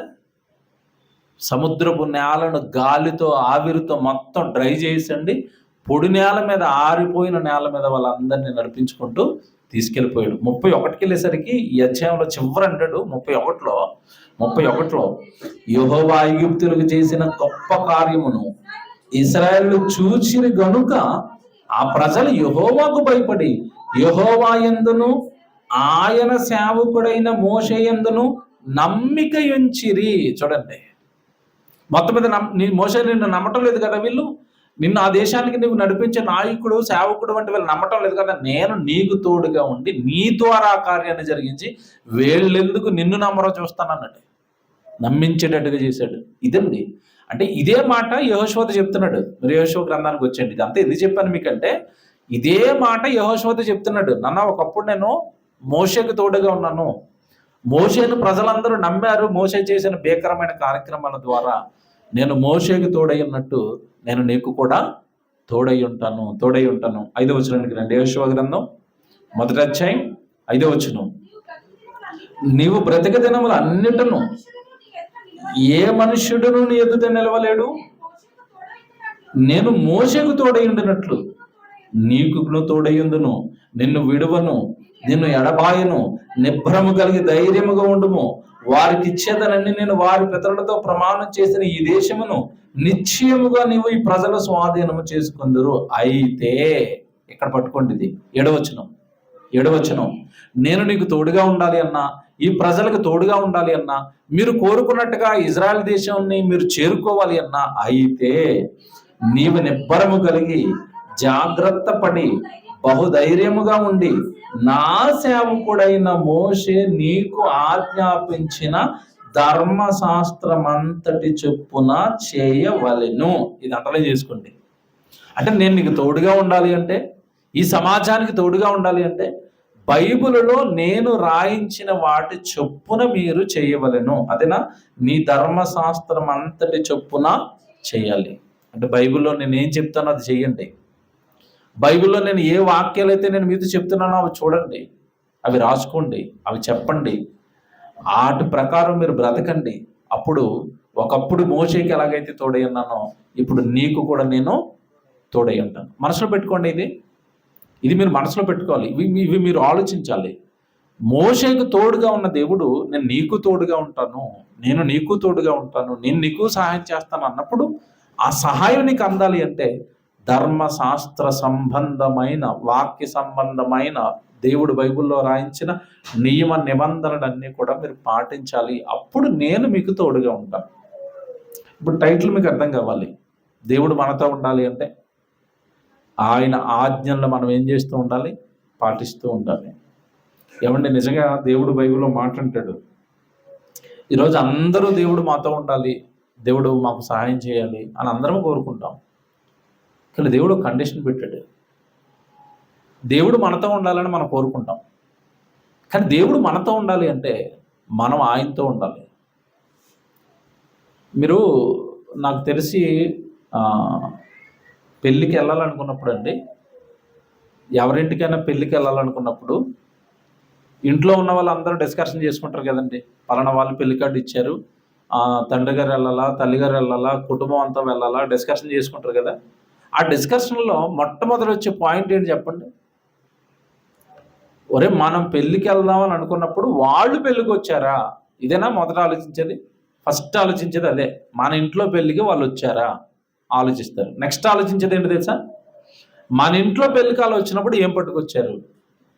ఒకరైతే మాత్రం బైబిల్లో దాచిపెడతారు అట్లని, కట్నాల పుస్తకం. బైబిల్ కంటే భద్రంగా బీరువాలో ఉంటుంది. బైబిల్ అన్న సెల్ఫ్లో ఉంటుంది, కట్నాల పుస్తకం మాత్రం బీరువాలో ఉంటుంది. ప్రతి పెళ్లి కార్డు, ఎవరు పెళ్లి కార్డు ఇచ్చినా ఈ బుక్ ఓపెన్ చేస్తూ ఉంటారు. వాళ్ళు మనకి ఎంత డబ్బులు ఇచ్చారు, లేదా ఏ గిఫ్ట్ ఇచ్చారు, నెక్స్ట్ మనం వాళ్ళకి ఏమి ఇవ్వాలి. ఏమండి, మనుషులుగా మనమే, వాళ్ళు మన దగ్గరికి వస్తేనే మనం వాళ్ళ దగ్గరికి వెళ్దాం, వాళ్ళు మనకిస్తేనే మనం వాళ్ళకి ఇద్దామని మనుషులుగా మనం ఆలోచించినప్పుడు, బైబిల్లో దేవుడు ఆయనకి ఏ పని పాట లేకుండా ఎప్పుడు మన వెనకాల తిరుగుతాడండి. మనం ఆయన వెనకాల తిరిగితే ఆయన మన వెనక తిరుగుతాడు. యాకోబు గారు రాసిన పత్రిక 4వ అధ్యాయం తీయండి ఒకసారి. బైబిల్లో దేవుడు మనతో ఉండాలి అని అందరికీ ఉంటుంది, కానీ నువ్వు ఆయనతో ఉంటున్నావా? నువ్వు ఆయన మాటల్లో ఉంటున్నావా? నువ్వు ఆయన వాక్యంలో ఉంటున్నావా? యాకోబు గారు రాసిన పత్రిక 4వ అధ్యాయం 7వ వచనం చూడండి. దేవునికి లోబడి ఉండండి, అపవాదిని ఎదిరించండి, అప్పుడు వాడు మీ వద్ద నుండి పారిపోవును. మీరు దేవునికి లోబడి ఉంటే అపవాది వెళ్ళిపోతాడట. ఎంత సింపుల్గా చెప్పాడండి. అంటే అపవాదిని ఎదిరించడానికి ఎంత సింపుల్ ట్రిక్ చెప్పాడంటే, మీరు దేవుడికి సరెండర్ అయిపోండి, మీరు దేవునికి లోబడిపోండి, అపవాది మీ వద్ద నుండి వెళ్ళిపోతాడు. దీన్ని నెరవేర్చిన వ్యక్తి ఎవరో తెలుసండి బైబిల్లో? బాగా ఆలోచించండి. దేవుడికి లోబడితే అపవాది వెళ్ళిపోతుంది, ఇది నెరవేర్చిన వ్యక్తి ఎవరైనా ఉన్నారా బైబిల్లో? ఉన్నారు. ఎవరో తెలుసా? ఆదాము. ఆదాము దగ్గరికి అనేక సార్లు దెయ్యం వచ్చిందా? వచ్చి పండు తింటే నువ్వు దేవుడు అయిపోతావు, పండు తింటే నీకు ఎక్స్ట్రా పవర్స్ వచ్చేస్తాయి అని ఆదామును పాడు చేయడానికి చాలాసార్లు ట్రై చేసిందట దెయ్యం. ట్రై చేసిందా? ఆదాము మోసపరచబడలేదు అనందా బైబిల్లో. అంటే ఆదాము మోసపరచబడలేదు అంటే ఆదామును మోసం చేయడానికి దెయ్యం ట్రై చేసింది. ఆదాము ఛాన్స్ ఇచ్చాడా? ఇవ్వలేదు. ఎదిరించాడు. దేవుడు మాటకి లోబడిపోయాడు. లేదు పండు తినొద్దన్నాడు దేవుడు. నువ్వు ఎన్ని చెప్పినా సరే నేనేం చేయను, పండు తినను అంటే దేవుడి మాటకు లోబడిపోయినప్పుడు అపవాది ఆదాము దగ్గర నుంచి వెళ్ళిపోయిందా? వెళ్ళిపోయింది. ఎవరిని పట్టేసింది చెప్పండి? అవ్వమ్మను పట్టేసింది. అవ్వమ్మను ఎందుకు పట్టింది? మీరు దేవునికి లోబడి ఉండండి అంటే, దేవుడి మాట చెప్పిన మాటకి లోబడండి అంటే, అవ్వమ్మ దేవుడి మాటకు లోబడలేదు. పండు తినొద్దు అంటే తింటే మీరు దేవతలు అయిపోతారు అనగానే దేవుడికి లోబడవలసిన అవ్వమ్మ దేవుడి మాటను కొట్టేసి దెయ్యానికి లోబడింది కనుక వెంటనే ఆవిడ పాపం చేయడానికి, ఆవిడ పాపంలో పడిపోవడానికి నిజంగా దేవుడికి లోబడకపోవటం అనే ఒక గుణమే కారణమైంది. అదే ఇక్కడ రాస్తున్నాడు. ఎంత బాగా రాశాడు చూడు. ప్రతి వచనం వెనకాల మనం ఆలోచిస్తేనండి, ఇలా వ్యక్తుల జీవితాలను మనం చూస్తే మనకు అర్థమైపోతూ ఉంటుంది. దేవుడికి లోబడి ఉండుడి, అపవాదిని ఎదురించుడి, అప్పుడు వాడు మీ యొద్ద నుండి పారిపోవును. దేవుని యొద్దకు రండి, అప్పుడు ఆయన మీ యొద్దకు వచ్చును. దేవుని యొద్దకు రండి, దేవుని యొద్దకు రండి, దేవుని యొద్దకు రండి, అప్పుడు ఆయన మీ యొద్దకు వస్తాడు. ఇప్పుడు దేవుడు మనతో ఉండాలంటే మనం ఎక్కడికి రావాలట? దేవుని యొద్దకు రండి, దేవుడి సన్నిధికి రండి, దేవుడి వాక్యం దగ్గరికి రండి, దేవుడి సభలకు రావాలి. దేవుడి సన్నిధిలో మనం ఉంటే, దేవుడి దగ్గరకు మనం వస్తే ఆయన మన దగ్గరికి వస్తాడు. మీకు ఏమంటే మనుషులు ఎంత కాదనుకున్నా అప్పుడప్పుడు చిన్న చిన్న ఈగోలు వస్తూ ఉంటాయి మనుషులకి. ఏంటి ఈగోలు అంటే, అందరింటికి అందరూ వెళ్ళరండి. వెళతారా? వెళ్ళరు. ఎందుకు వెళ్ళట్లేదంటే, రా అంటే నేను తర్వాత వస్తానన్న వెళ్ళిపోండి అంటారు. రీజన్ చెప్పరు. కారణం ఏంటంటే, వాళ్ళ ఇంటికి రావడం మాకు ఇష్టం లేదు. కారణం ఏంటి? వాళ్ళు మా ఇంటికి రావడం లేదు కనుక మేము వాళ్ళ ఇంటికి వెళ్ళం. మనుషులకి ఇలాంటి ఈగోలు ఉంటే, మనుషులే ఇలాగ ఆలోచిస్తూ ఉంటే నా దగ్గరికి రానప్పుడు నేను ఎందుకు వెళ్ళాలి అని. దేవుడి దగ్గరికి మనం నమ్మకంగా రానప్పుడు, దేవుడి సన్నిధిలో మనం ఉండనప్పుడు దేవుడు మనతో ఎందుకు ఉంటాడు? అది 8వ వచనంలో కుండ బద్దలు కొట్టడానికి చెప్పాడు ఆయన. మీరు నా యొద్దకు రండి, అప్పుడు మీరు ఆయన యొద్దకు వస్తూ ఉంటే అప్పుడు ఆయన మీ యొద్దకు వస్తాడు. దేవుడు మనతో ఉండాలంటే ఇది ఒక రూల్. మనం దేవుడి సన్నిధిలో ఉండాలి. మన దేవుడి సన్నిధిలో మొరపెడుతూ ఉండాలి. మన సమస్యల, మన ఇరుకుల, మన ఇబ్బందుల మనం చేయాలనుకుంటున్నావా, ఆయన దగ్గరకు వచ్చి మనం మొరపెట్టాలి. ఆయన సన్నిధిలో మనం మొరపెట్టుకోవాలి. అలా ఆయన సన్నిధికి వచ్చి, ఆయన దగ్గరకు వచ్చి మనం ఉంటున్నప్పుడు మనతో ఆయన వస్తాడట, మనతో ఆయన ఉంటాడట. మన జీవితంలో ఎదురవుతున్నవన్నీ కూడా ఆ సమస్యల, ఏమంటే శోధనల, కష్టాల, మనకు కావలసినవా, ఇవన్నిటిని కూడా ఆయన నెరవేర్చుకుంటూ ఉంటాడు. అదే మోషేతో చెప్పాడు, అదే యెహోషువతో కూడా చెప్పాడు. ఇప్పుడు నిజంగా చాలా మందికండి ఎంత మోషేకు దేవుడు తోడుగా ఉన్నాడన్నా, యెహోషువకు తోడుగా ఉన్నాడన్నా, ఏమంటే నిజంగా ఒక మనిషితో దేవుడు ఉంటాడా అన్న అపనమ్మకం అయితే మనుషులతో ఉంటుంది. ఇలాంటి వ్యక్తిని ఒక అతను బైబిల్లో చూపిస్తాను. ఇప్పుడు నేను నీతో ఉంటాను, నిన్ను చక్కగా సేవలో నిలబెడతాను, నిన్ను గొప్పవాడిని చేస్తాను అంటే నమ్మడతను. న్యాయాధిపతుల్లో ఒక న్యాయాధిపతి ఉంటాడు, గిద్యోను. ఈ గిద్యోను కాస్త ఏమండి పిరికివాడు, చాలా పిరికివాడు. ప్రారంభంలో చాలా భయపడుతూ ఉండేవాడు, భయస్థుడు. అందులోనూ చిన్న కుటుంబం నుండి వచ్చినవాడు, చిన్న గ్రామం నుండి వచ్చినవాడు. దేవుడు వచ్చేసి గిద్యోను నేను నీకు తోడుగా ఉంటాను, నీతో చక్కగా నా పని జరిగిస్తాను అనేసరికండి అది ఎక్కడో గిద్యోనుకి అర్థం కాదు. ఏంటి దేవుడు అనగానే ఏంటో, ఒకప్పుడు మా పితరుడు మోషేకు మహానాయకుడు తోడుగా ఉన్నవాడు, యెహోషువకు తోడుగా ఉన్నవాడు, వాళ్ళతో యుద్ధాలు చేయించినవాడు, వాళ్ళతో సముద్రాలు చీల్చినవాడు, వాళ్ళను ఐగుప్తు దేశంలో నుండి విడిపించి తీసుకుని వచ్చినవాడు. అంత పెద్ద పెద్ద వాళ్ళకి, గొప్ప వాళ్ళకి దేవుడు తోడుగా ఉంటాడు తప్ప అసలు నాతో దేవుడు తోడుగా ఉండటం ఏంటి, నా దగ్గరికి రావటం ఏంటి, అసలు వినబడుతున్న స్వరం దేవుడిదేనా? ఇది ఒక అనుమానం అతనికి కలిగినప్పుడు ఏమన్నాడు తెలుసా? నువ్వు నాకు ఒక సూచన చూపిస్తేనే, నాకేదో ఒక గుర్తు చూపిస్తేనే నువ్వు నాతో ఉంటావు అన్న దానిని నేను నమ్ముతాను అన్నాడు. ఎందుకంటే ఏ మనిషికైనా సరే సర్వసృష్టిని కలిగించిన సర్వేశ్వరుడు, సర్వశక్తిమంతుడు నేను నీకు తోడుగా ఉంటానంటే ఏ మనిషి నమ్ముతాడు? ఆయనేంటంటే నాతో ఉండటం ఏంటి? అంతే కదండి. అప్పుడప్పుడు మీరు చూడండి, ఈ పెద్ద పెద్ద వాళ్ళ నుండి ఫోన్లు వస్తూ ఉంటాయి.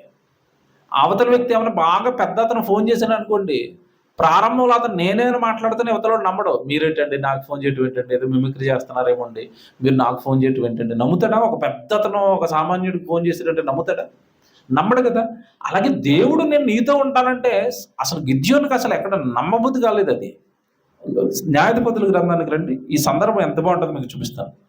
న్యాయాధిపతుల గ్రంథం 16వ అధ్యాయం 7వ వచనం చూడండి. 7వ వచనం, న్యాయాధిపతుల గ్రంథం 16వ అధ్యాయం 7వ వచనం. సంసోను క్షమించండి, 6వ అధ్యాయమే, 6వ అధ్యాయం 17వ వచనం. 6వ అధ్యాయం అండి, గిద్యోను జీవితం చూస్తున్నాం కదా. 6వ అధ్యాయం 17వ వచనం. అందుకతడు నా ఎడల నీకు కటాక్షము కలిగిన ఎడల నాతో మాట్లాడుచున్నవు నీవే అని. చూసారా ఆయన కన్ఫర్మేషన్. నాతో మాట్లాడుచున్న వాడవు నీవే అని. నువ్వు నాతో మాట్లాడటం ఏంటి తండ్రి? ఈ సృష్టిని కలిగించిన సర్వశక్తుడు భక్తుడు అయిన నువ్వు నాతో మాట్లాడటం ఏంటి? నేను సామాన్యుడిని కదా, ఎన్నిక లేని వాడిని కదా, ఏదో చిన్న గోత్రంలో పుట్టి చిన్న వ్యవసాయం చేసుకుంటున్న వాడిని కదా, నువ్వు నాతో మాట్లాడటం ఏంటి? ఎంత బాగా మాట్లాడుతున్నాడు చూసారు ఆయన. నాతో మాట్లాడుచున్న వాడవు నీవే అని నేను తెలుసుకున్నట్లు ఒక సూచన కనపరుచు. అది అప్పుడు నేను నమ్ముతాను. నువ్వు నాకు ఒక సూచన కనపరచు, నువ్వు నాకు ఏదో ఒకటి చెప్పు, నువ్వే నేను గుర్తుపట్టడానికి నాకు ఏదో ఒకటి చెప్పు. అంతే కదండి. మనం ఎవరిని గుర్తుపట్టాలి అన్నా వాళ్ళకి ఒక భాష, వాళ్ళకి ఒక వాయిస్, వాళ్ళకి ఒక నైజమో ఏదో ఉంటుంది వాళ్ళకి. అది చూసినప్పుడే కదండి మనం గుర్తుపడతాం. అవతల వాడు నేనే అని కన్ఫర్మేషన్ చేసుకోవడానికి అతను ఏవో గుర్తులు చూపిస్తాడు కదా.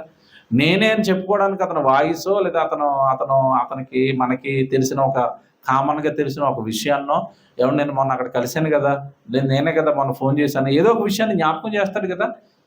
ఎవడు నిజంగా ఇక్కడ న్యాయాధిపతి అలాగే అడుగుతున్నట్టు, దేవుడు అయిన నువ్వు నాతో మాట్లాడుతున్నావు అనడానికి రుజువేంటి?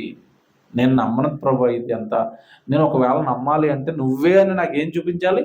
సూచన. ఏం సూచన చూపించాడు చూడండి కింద. ఎలాంటి సూచన చూపించాడు అంటే, కనబరచం అనగానే నీవు నా యొద్దకు వచ్చి నా అర్పణము బయటికి తెచ్చి నీ సన్నిధిని దాన్ని పెట్టు వరకు ఇక్కడ నుండి వెళ్ళక సుమే అని వేడుకొనగా ఆయన నీవు తిరిగి వచ్చే వరకు నేను ఉండెదనను. అప్పుడు గిద్యోను లోపలికి పోయి ఒక మేక పిల్లను తూమిడి పిండితో పొందిన భక్ష్యములను సిద్ధపరిచి ఆ మాంసమును గంపలో ఉంచి అది వండిన నీళ్ల కొండలో పోసి ఆయన కొరకు ఆ మస్తకి వృక్షము క్రింద దానిని తీసుకుని వచ్చి దగ్గరగా ఉంచగా దేవుని దూత ఆ మాంసమును పొంగని భక్ష్యములను పట్టుకుని రాతి మీద పెట్టి నీళ్లు పోయమని అతనితో చెప్పాను. ఇతను నైవేద్యం తీసుకొచ్చాడు, అర్పణ తీసుకొచ్చాడు వృక్షం కిందకి. అప్పుడు దూత ఏం చెప్తుంది అంటే, నాకే కదా అర్పణ ఇవ్వడానికి తెచ్చావు, వెరీ గుడ్. అదొక పెద్ద రాయి ఉంది కదా, ఆ రాయి మీద నీ అర్పణ పెట్టు, నీ మాంసాన్ని నీ పొంగని రొట్టెలను ఒక తట్టలో వేసి ఆ రాయి మీద నువ్వు పెట్టు, ఆ తట్ట నిండా నువ్వేం వేసేయాలి, నీళ్లు పోసేయని చెప్పింది. తర్వాత చూడండి, అతడు అలాగూ చేయగా యెహోవా దూత తన చేతిలో కర్రను చాపి దాని కొనతో ఆ మాంసమును ఆ పొంగని భక్ష్యములను ముట్టినప్పుడు అగ్ని ఆ రాతిలో నుండి వెడలి ఆ మాంసమును పొంగని భక్ష్యములను కాల్చివేసెను. అసలు రాయి మీద మంట వెలుగుతుందా? మీరు ఆలోచించండి. ఒక రాయి మీద మంట మండుద్దా? బండ మీద మంట వస్తుందా? బండ మీద అగ్గి వస్తుందా? దేవదూత బండను ముట్టుకోగానే బండ రాయిలో నుంచి అగ్నొచ్చి ఆ తట్టను, ఆ తట్టలో ఉన్న నీళ్లను, పొంగని భక్ష్యములను, మాంసమును మొత్తాన్ని ఏం చేసిందట? కాల్చేసింది. కళ్ళ ముందు బండ, కళ్ళ ముందున్న ఒక రాతి నేలలో నుండి అగ్ని పుట్టి అక్కడున్న ఆ మాంసాన్ని, అర్పణను భక్షించగానే, లేదంటే అర్పణ అగ్నిలో కాలిపోగానే అప్పుడు నమ్మాడు. ఎవరు? హిత్యోను. వచ్చింది ఖచ్చితంగా ఎవరు? దేవుడే. నాతో మాట్లాడింది ఎవరు? దేవుడే. నాకు తోడుగా ఉంటానంటున్నది ఎవరు? దేవుడే. మీరు ఆలోచించారు ఇది? అంటే దేవుడు తోడుగా ఉంటానంటే నమ్మని వ్యక్తులు కూడా బైబిల్లో ఉంటారు. ఎందుకంటే ఆయన మహాశక్తి సంపన్నుడు కదండి. సామాన్యులతో ఉంటాడా దేవుడు? సామాన్యులతో మాట్లాడతాడా దేవుడు? సామాన్యులకు ఎవడు చక్కగా తన కార్యాలను బయలుపరుస్తాడంటే కొంతమంది నమ్మలేరు. అలా బైబిల్ మొత్తం మనం చూస్తున్నప్పుడు అండి, ఆయా సందర్భాల్లో ఆయా భక్తుల దగ్గరికి వచ్చి, నేను నీకు తోడుగా ఉంటాను, నేను మీతో ఉంటాను, నేను మీకు చక్కగా నా కార్యక్రమాలన్నీ మీతో జరిగిస్తాను అన్నాడు. అది ఇప్పుడు ఒక కంక్లూజన్, చివరి మాటలు చెప్తాను, జాగ్రత్తగా వినండి. అసలు ఒక వ్యక్తితో దేవుడు ఉన్నాడు అనడానికి మనకి కనబడేవి ఏంటి అంటే, ఏ వ్యక్తితో అయితే దేవుడు ఉంటాడో, బాగా వినండి, ఏ వ్యక్తితో అయితే దేవుడు ఉంటాడో ఆ వ్యక్తి నుండి దైవ సంబంధిత కార్యక్రమాలు బయలుపడుతూ ఉంటాయి. ఇప్పుడు మోషేకు దేవుడు తోడుగా ఉన్నాడు. మోషేకు దేవుడు తోడుగా ఉండటం వల్ల మోషే జీవితం అంతా ఎందులో కొనసాగింది చెప్పండి? దేవుని పనిలో కొనసాగింది, దేవుని సేవలో కొనసాగింది. ఏ వ్యక్తినైతే దేవుడు పట్టుకుంటాడో అతడు లోకానికి వేరైపోతాడు, దేవుడిలో కొనసాగుతూ ఉంటాడు, దేవుడిలో బ్రతుకుతూ ఉంటాడు. అంటే అతనితో దేవుడు ఉన్నాడు అనడానికి, లేదా ఆమెతో దేవుడు ఉన్నాడు అనడానికి ఇదే ఖచ్చితమైన రుజువులు, ఆధారాలు ఇవే. మోషేకి దేవుడు తోడుగా ఉంటే మోషే ద్వారా దైవ కార్యక్రమాలు జరిగాయి. యెహోషువకు దేవుడు తోడుగా ఉంటే యెహోషువ ద్వారా దైవ కార్యక్రమాలు జరిగాయి. ఇప్పుడు మనం చదువుకుంటున్న గిద్యోను, దేవుడు నీకు తోడుగా ఉంటానని సూచన చూపించిన తర్వాత గిద్యోనుతో ఉన్నప్పుడు గిద్యోను ద్వారా ఏం జరిగాయి చెప్పండి? ఆ రోజు దైవ కార్యక్రమాలు, దేవుడి పక్షాన యుద్ధాలు జరిగాయి. అంటే దేవుడు నాతో ఉంటే నేను దేవుడి పనిలో ఉంటాను, దేవుడు మీతో ఉంటే మీరు దేవుడి పనిలో ఉంటారు. మనతో దేవుడు ఉంటే మనం దేవుడి సన్నిధిలో ఉంటాం, దేవుడి వాక్యంలో ఉంటాం, దేవుడి పనిలో ఉంటాం, దేవుడి సేవలో ఉంటాం, దేవుడి గురించి ఆలోచిస్తాం. మన జీవితం నుండి, మన కుటుంబం నుండి, లేదా దేవుడు తోడుగా ఉన్న సంఘము నుండి దైవ కార్యక్రమాలు వెలువడుతూ ఉంటాయి. ఇది నిదర్శనం, ఇదే నిదర్శనం, ఇది కన్ఫర్మేషన్ కొత్త నిబంధనలో దేవుడు ఇచ్చాడు. ఇప్పుడు నేను చెప్తున్న మాటలన్నీ ఒక వచనంలో పౌలు గారు రాయించారు. కొరింథీయులకు రాసిన మొదటి పత్రిక మీరు చూడండి, రెండో పత్రిక చూడండి, రెండో పత్రిక కొరింథీయులకు రాసిన రెండో పత్రిక 13వ అధ్యాయం 5వ వచనం చూడండి. 5వ వచనం, కొరింథీయులకు రాసిన రెండో పత్రిక 13వ అధ్యాయం 5వ వచనం, మీరు విశ్వాసము గలవారై ఉన్నారో లేదో మిమ్మును మీరే శోధించుకొని చూచుకొనుడి, మిమ్మును మీరే పరీక్షించుకొనుడి. ఇది అండర్లైన్ చేసుకోండి. మీరు భ్రష్టులు కాని ఎడల యేసుక్రీస్తు మీలో ఉన్నాడని మిమ్మును గూర్చి మీరే ఎరగరా? అదే, మిమ్మును గూర్చి మీరే ఎరగరా అంటే దేవుడు నాలో ఉన్నాడో లేదో నాకే తెలుస్తుందట, దేవుడు మీలో ఉన్నాడో లేదో మీకే తెలుస్తుందట. మిమ్మును గూర్చి మీరే అన్నాడు, చూసారు అక్కడ. యేసుక్రీస్తుల వారు మీలో ఉన్నాడు అని మిమ్మును గూర్చి మీరే ఎరగరా. నాలో దేవుడు ఉంటే నా నోట దేవుడి మాట, నాలో దేవుడు ఉంటే నా కుటుంబం ద్వారా దేవుడి కార్యక్రమాలు, నాలో దేవుడు ఉంటే దేవుడి గురించిన చింత, దేవుడి గురించిన ఆలోచనలు, దేవుడిలో నేను ఎలా ఎదగాలి, దేవుడి కోసం ఏం చేయాలి, దేవుడి కోసం ఎలా బ్రతకాలి అన్న ఆలోచనలు ఆ వ్యక్తి జీవితాన్ని, ఆ కుటుంబాన్ని అలిమేస్తాయి. మీరు భ్రష్టులు కాని ఎడల అన్నాడు. అందుకే ప్రారంభమే అక్కడ. మీరు భ్రష్టులు కాని ఎడల అంటే భ్రష్టత్వం అనగానండి దేవుడు పనికి దూరం అయిపోవటం, దేవుడి సన్నిధికి దూరం అయిపోవటం, దేవుడి వాక్యానికి దూరం అయిపోవటం, ప్రార్థనకు దూరం అయిపోవటం, దేవుడితో సహవాసానికి దూరం అయిపోవటం. ఇది భ్రష్టత్వం. భ్రష్టుడు మనల్ని ఆవరిస్తున్నాడు. మనల్ని దైవ సంబంధులమైన మనల్ని కాస్త లోక సంబంధులుగా, పాప సంబంధులుగా, చీకటి సంబంధులుగా మనల్ని ఎప్పుడైతే భ్రష్టత్వంలోనికి వాడు తీసుకెళ్ళిపోతాడో యేసుక్రీస్తుని వారు మనకు దూరం అయిపోతాడు. మీరు ఎప్పుడు కూడానండి దేవుడు దెయ్యం ఒక చోట ఉండవు, పాపము పరిశుద్ధత ఒక చోట ఉండవు, ఒక చోట కలిసి ఉండలేవు అవి. అందుకే మీరు ఇలా పాడైపోయిన వాళ్ళు అంటే ముందు దేవుడు వాళ్ళ దగ్గరకు వచ్చి వాళ్ళతో ఉండి వాళ్ళు భ్రష్టులైపోయిన తర్వాత దేవుడు విడిచిపెట్టి వెళ్ళిపోయిన సందర్భాలు కూడా బైబిల్లో మనకు కనపడతాయి.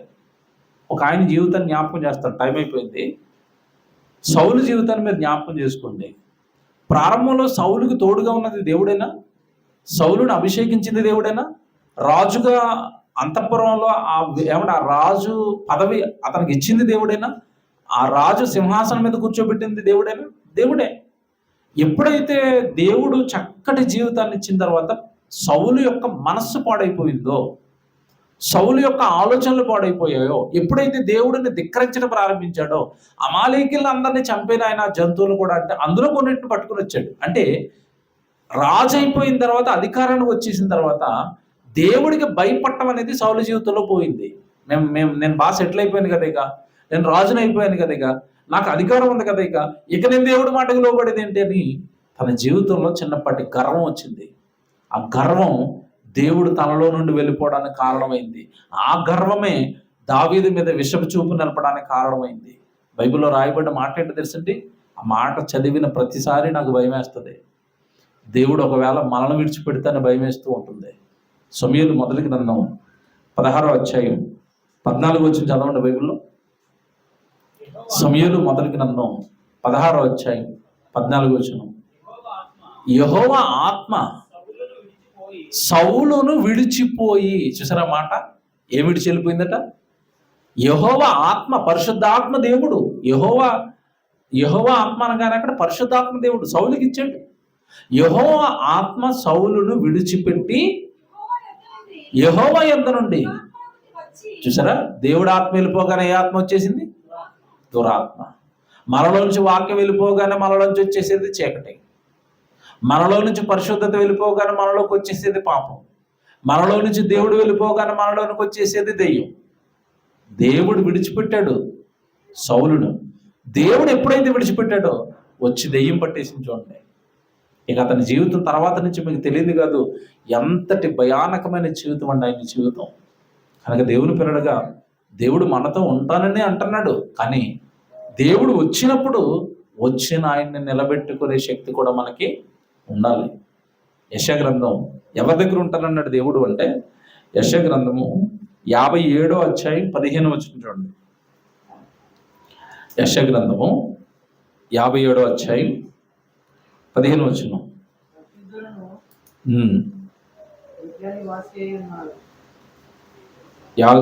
యెషయా గ్రంథము 57వ అధ్యాయం 15 వచనం చదవండి. మహాగణుడును మహోన్నతుడును పరిశుద్ధుడును నిత్య నివాసి అయిన వాడు, సరే, దేవుడికున్న గొప్పతనాన్ని, దేవుడికున్న ఖ్యాతిని, దేవుడికున్న అవిశిష్టతను ఇక్కడ యెషయా గారు చాలా స్పష్టంగా చెప్పాడు. మీరు దేవుడు అనగానే ఏమర్థమైందో, ఆయన ఎక్కడ పడితే అక్కడ ఉండేవాడు కాదు, ఎవరితో పడితే వాళ్ళతో ఉండేవాడు కాదు. ఆయన ఉండడానికి ఆయన స్వభావాలు ఏంటో చెప్తాను అని, ఆయన మహాగణుడు, మహోన్నతుడు, నెక్స్ట్ ఏమంటున్నాడు అక్కడ? పరిశుద్ధుడు నిత్య నివాసి అయిన వాడు ఇలాగ సెలవిచ్చుచున్నాడు. అంటే నీతో మాట్లాడుతున్నది పరిశుద్ధుడైన దేవుడు. ఇందుకు ఏం సెలవిస్తున్నాడు చెప్తున్నాడు చూడండి. నేను మహోన్నతమైన పరిశుద్ధమైన స్థలములలో నివసించువాడను. నేను ఎక్కడ పడితే అక్కడ ఉండలేను. నేను ఎవరితో పడితే వాళ్ళతో ఉండలేను. చెప్పాను కదా ఇందాక, టీ తాగడానికి వెళ్ళిన వాడు పక్కన సిగరెట్ తాగితే మనం ఉండలేం. ఆ కంపు మనం జీర్ణించుకోలేం. అది మనకి పడదు, మనకు అసహ్యం వేస్తూ ఉంటుంది. ఆ సిగరెట్ స్మెల్, వామిటింగ్ వచ్చేస్తే అక్కడ ఉండలేం, మనం వచ్చేస్తాం అక్కడి నుంచి. అలాగే దేవుడని ఆయన కూడా, నీ హృదయం బాగోకపోతే, నీ ఆలోచనలు బాగోకపోతే అక్కడ దేవుడు ఉండలేడు. ఎక్కడ ఉండగలుగుతాడట? నేను మహోన్నతమైన పరిశుద్ధ స్థలములలో నివసించువాడను. అయినను అంటే అర్థం ఏంటి?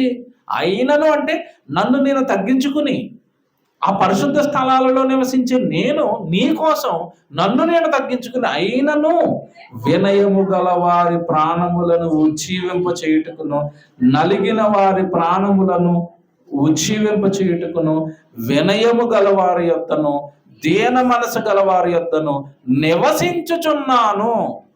మహోన్నతమైన స్థలాలలో నివసించే నేను మీకోసం తగ్గించుకుని, మీకోసం నన్ను నేను చిన్నవాడిగా చేసుకుని, ఆ మహోన్నతమైన స్థలాలను విడిచిపెట్టి, ఎవరైతే నలిగిన హృదయంతో, ఎవరైతే విరిగిపోయిన హృదయంతో బాధపడుతూ ఉంటారో వాళ్ళందరినీ ఉజ్జీవింప చేయడానికి, నేను ఉండడానికి అవసరమైన వినయము కలిగిన మనస్సు, అదే చెప్తున్నాడు కింద, వినయము గల వారి యొద్దను, దీన మనస్సు గల వారి యొద్దను నేను వచ్చి వాళ్ళతో నేను ఏం చేస్తానంటున్నాడు?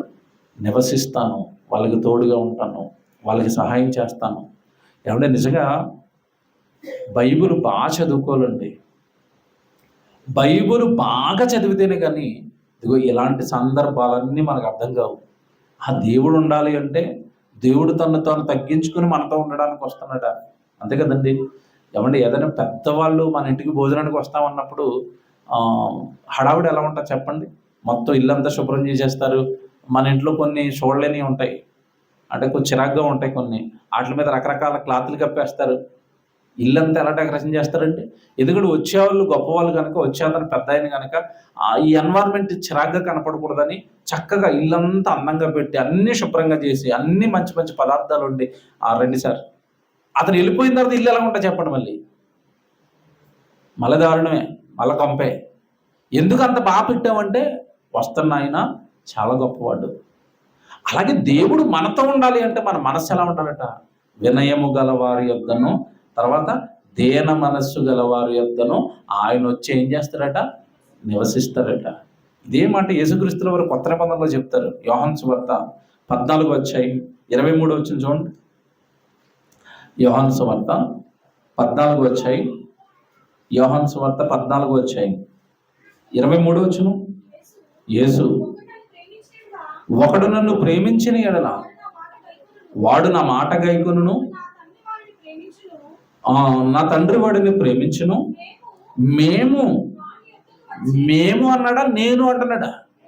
మేము, నా తండ్రి నేను, మేము వాని యొద్దకు వచ్చి వాని యొద్ద నివాసము చేతుము. నన్ను ప్రేమింపని వాడు నా మాటను గైకొనడు. మీరు వినుచున్న మాట నా మాట కాదు, నన్ను పంపిన తండ్రిదే. నా తండ్రి మీతో ఉండాలనుకుంటున్నాడు. మీరు నన్ను ప్రేమించండి, నా మాటలకు లోబడండి, నేను చెప్పింది చెయ్యండి, అప్పుడు నేను మీ దగ్గరికి వస్తాను. మా నాన్న, మీ తండ్రి, నా తండ్రి, మేము మీ దగ్గరికి వస్తాం, మీతో నివసిస్తాం. ఏమన్నా పదాలు మీరు పట్టుకుంటున్నారా? యెషయా గ్రంథంలో మాట అదే కదా, వినమి గల వారి యొద్దను, దీన మనస్సు గల వారి యొద్దను నేను నివసిస్తాను అన్నాడు. ఇక్కడికి వచ్చేసరికి నేను, నా తండ్రి వచ్చి వారి యొద్ద నివాసము చేతుము. అంటే దేవుడు మనతో ఉండాలనుకుంటున్నాడా? దేవుడు మనిషితో ఉండాలనుకుంటున్నాడా? ఆయన తగ్గించుకుని మరీ మనిషితో ఉండాలనుకుంటున్నాడా? కానీ మనిషి వాళ్ళ హృదయాల్లో దేవుడికి ఎక్కడ స్థానం ఇస్తున్నాడు మీరు ఆలోచించండి. ఆయన వస్తాను, మీతో ఉంటాను అంటున్నా, దేవుడిని ఎక్కడ ఉండనిచ్చాడు? దేవుడు ఆలోచనలేవి, దేవుడి వాక్యాలేవి, దేవుడికి సంబంధించిన జీవితాలేవి? కనుక దేవుని పిల్లలరా, ప్రారంభం నుండి నేను చెప్పినవన్నీ ఒక పక్క పెట్టుకుంటే, దేవుడు మనిషితో ఉండాలనుకుంటున్నాడు. దేవుడు ఈ మనిషితో ఉన్నాడు అనడానికి ఆ వ్యక్తి జీవితం నుండి వెలువడే దైవ కార్యక్రమాలు. ఈరోజు భూమి మీద మనుషులు దేవుడిని నమ్మారండి. ఏదో వెళుతున్నాం వస్తున్నాం అన్నట్టుగా ఆయన దగ్గరికి వెళ్ళొచ్చేస్తున్నారు తప్ప ఆయనను వాళ్ళతో ఉండనివ్వటం లేదు. వాళ్ళ జీవితంలో ఒక భాగస్వామి అవ్వలేదు, వాళ్ళ కుటుంబంలో ఒక మెంబర్ అవ్వలేదు. వాళ్ళు ఏదైనా చేసుకోవాలనుకుంటున్నప్పుడు అయ్యో దేవుడికి మేము చేయాలి కదండి, మనం ఏదైనా చేయాలనుకుంటున్నప్పుడు మీరు చూడండి, సహజంగా ఇంట్లో ఒక 4, 5 కుటుంబ సభ్యులు ఉన్నప్పుడు ఏదైనా అకేషన్ వచ్చి బట్టలు కొనుక్కోవాలనుకున్నప్పుడు అందరికీ కొనుక్కుంటారా, ఒకరిద్దరు కొనుక్కుంటారా? బట్టలు కొనుక్కోవాలన్న ఆలోచన ఎవరికి వచ్చినా, అయ్యో నేను ఒక్కడే కొనుక్కుంటే ఎలాగండి, అమ్మకి ఎలాగండి, నాన్నకి ఎలాగండి, చెల్లికి ఎలాగండి, తమ్ముడికి ఎలాగండి, భార్యకి ఎలాగండి, భర్తకి ఎలాగండి, మరి పిల్లల్లో 2 ఉన్నారు కదండి, ఒకళ్ళ కొంటే ఎలాగండి, అందరికీ కొనాలండి. చూసారా, ఒకటి ఏదైనా చేయాలనుకున్నప్పుడు అందరూ గుర్తొస్తున్నప్పుడు కుటుంబంలో మనం ఏదైనా చేయాలనుకున్నప్పుడు దేవుడు గుర్తొస్తున్నాడా? అయ్యో మరి దేవుడికి ఏదో ఒకటి చేయాలి కదండి, దేవుడికి ఏదో ఒకటి కొనాలి కదండి, దేవుడికి ఏదో ఒకటి ఇవ్వాలి కదండి. అంటే దేవుడిని మనతో ఉంచుకున్నామా? కుటుంబంలో పిల్లలు ఉన్నారు కనుక పిల్లలకి ఏదో ఒకటి చేయాలి, కుటుంబంలో నాన్న ఉన్నాడు కనుక నాన్నకి ఏదో ఒకటి చేయాలి, కుటుంబంలో అమ్మ ఉంది కనుక అమ్మకి ఏదో ఒకటి చేయాలి. మరి కుటుంబంలో దేవుడు ఉన్నాడా?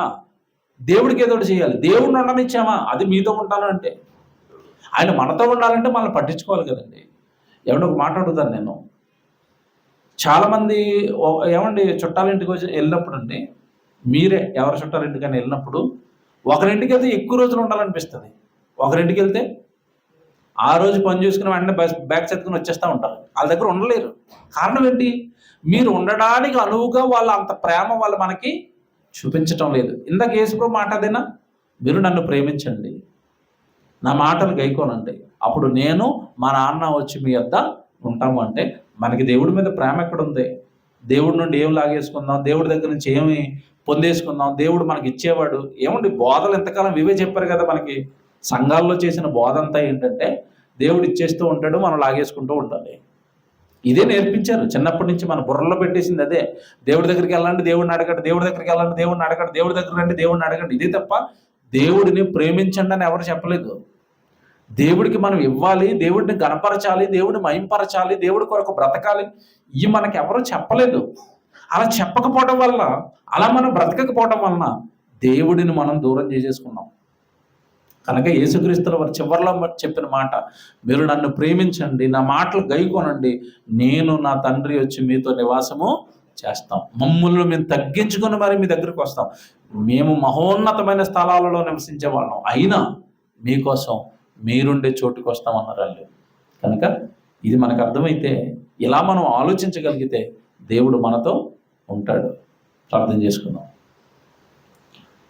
ప్రేమ కలిగిన తండ్రి, బైబిల్లో ఉన్న వచనాలన్నీ ఒక చోటకి తెస్తే, ఒక చోట పెట్టుకుని మీ మనసు ఆలోచిస్తే తండ్రి అద్భుతం. మరి మనుషులతో ఉండాలనుకుంటున్నారు, మనుషులను విడిచిపెట్టి వెళ్ళిపోవాలనుకోవటం లేదు, వాడితో ఉండి మంచి కార్యాలు జరిగించాలనుకుంటున్నారు. కానీ మీకు స్థానం ఇచ్చేవాళ్ళు, మీకు సమయాన్ని ఇచ్చేవాళ్ళు, దేవుడిని మా జీవితంలో ఒక వ్యక్తిగా మార్చుకోవాలి అని అనుకునేవాళ్ళు చాలా కొద్దిమంది తండ్రి. అలాంటి భావంలోనికి మేము వెళ్ళిపోకుండా, మా మనసులను మేము పాడు చేసుకోకుండా, తండ్రిగా మీకు మొదటి స్థానాన్ని ఇస్తూ, మమ్మల్ని రక్షించిన మా ప్రభు యేసుక్రీస్తుల వారికి మొదటి స్థానాన్ని ఇస్తూ, మా జీవితాన్ని మీ మీద ఆనుకొని జీవించినట్లుగా కృప చూపించున్నాను. వాక్యం ద్వారా మమ్మల్ని మేము సరిచేసుకుని తండ్రి, మాలో లోపాలను సరిచేసుకుని, మీకు మా కుటుంబాలలో మొదటి స్థానం ఇచ్చి, మా కార్యాలలో మొదటి స్థానం ఇచ్చి, మా నిర్ణయాలలో, మా ఆలోచనల్లో ప్రప్రథమమైన స్థానాన్ని మీకు ఇస్తూ తండ్రి, మాతో మిమ్మల్ని ఉంచుకుని, మాతో మీరు ఉండేటట్టుగా మేము బ్రతికి, అనేకమైన బలమైన కార్యాలు మీ పక్షాన మేము భూమి మీద చేయుటకు మీరు కృప చూపమని, ఈ వాక్యాన్ని మీ పిల్లల హృదయాలలో ఫలింప చేయమని ప్రార్థిస్తూ, క్రీస్తు వారి పరిశుద్ధమైన నామంలో ఈ ప్రార్థన అడుగుచున్నాము తండ్రి. ఆమేన్.